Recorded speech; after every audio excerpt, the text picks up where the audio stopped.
guys, welcome back again to my channel.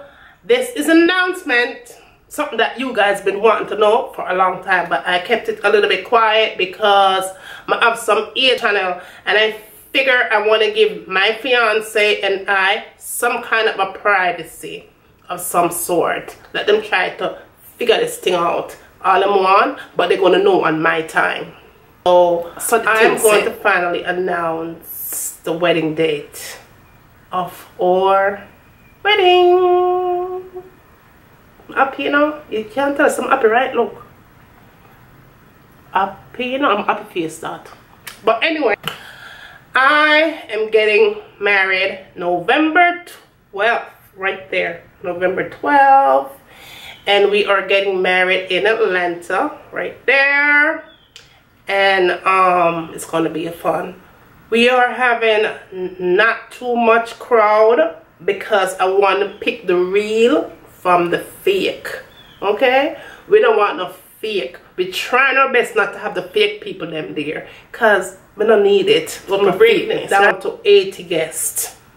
That is it. 80 and that's it. We don't need 80, 100 enough. We need 80. If we could get it to 50, we get it to 52.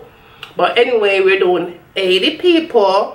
And so I noticed that I've been getting a whole lot of messages from you guys who want to know if you could send gifts and stuff. This right here is the address of my P.O. box. And you could go ahead and send all your gifts and goodies and well wishes and everything you like to send to my P.O. box right here. Okay. As far as the video, I'm not gonna put a video of my wedding up on YouTube, but what I am going to do, I'm going to do a little slideshow and I'm going to put that up for you guys to see. But yes, the wedding is in effect, full effect, and we are happy to get it out of the way because it's a lot of work for wedding planning and all that stuff. But once again, November 12th is the wedding day, so that covers that. So more videos come fast. See you in the next video. Bye.